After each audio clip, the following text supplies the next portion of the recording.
రోజు రోజుకు పాయల్ శంకర్ భూబాధితులు పెరుగుతున్నారని ఒక్కొక్కరిగా తన వద్దకు వచ్చి మొరపెట్టుకుంటున్నారని ఈ విషయంలో వారికి అన్ని విధాలుగా అండగా ఉంటానని Congress party Adilabad assembly in charge Kandi Srinivas Reddy ధైర్యం చెప్పారు. స్థానిక ప్రజాసేవ భవన్ క్యాంపు కార్యాలయానికి పెద్ద ఎత్తున తరలివచ్చి బాధితులు తమ గోడు వెళ్లబోసుకున్నారు. ఇక కంది శ్రీనివాస్ రెడ్డిని కలిసి సమస్యలను విన్నవించారు. పైసా కూడబెట్టి భూములు కొనుగోలు చేస్తే కొందరు రాజకీయ నేతలు పలుకుబడిని ఉపయోగించి ఆక్రమించుకున్నారని తమకు న్యాయం జరిగేలా చూడాలంటూ కంది శ్రీనివాస్ రెడ్డి విన్నవించారు. ఇక అదేవిధంగా బాధితులతో కార్యాలయ ప్రాంగణం కోలాహలంగా మారింది. వారికి కంది శ్రీనివాస్ రెడ్డి ధైర్యం చెప్పి అండగా ఉంటానని అభయం ఇచ్చారు.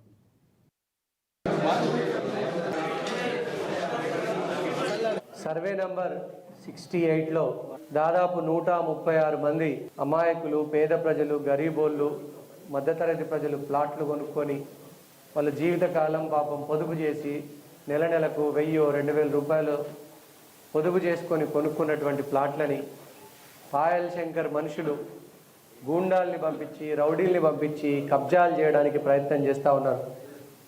ఎంత దారుణం అంటే పాపం వాళ్ళు నా దగ్గరికి ఈరోజు రావడం జరిగింది.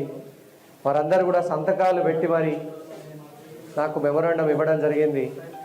సర్వే నంబర్ 68లో ఈ గరీబోళ్ళు, పేద ప్రజలు, మధ్యతరగతి ప్రజలు పాపం కొనుక్కున్నటువంటి ప్లాట్లని పాయల్ శంకర్ యొక్క గూండాలు, రౌడీలు దౌర్జన్యంతో కబ్జా చేయడానికి ప్రయత్నం చేయడం ముమ్మాటికి ఇది అంగీకారం కాదు.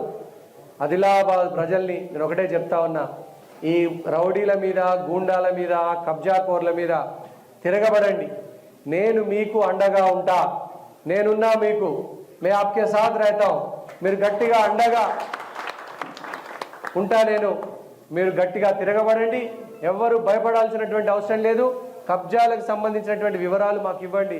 తప్పకుండా దీన్ని, మీ భూమిని మీకు చెందేటట్టు మేము ప్రయత్నం చేస్తాం. నేను ఎప్పుడు కూడా మీతో ఉంటా.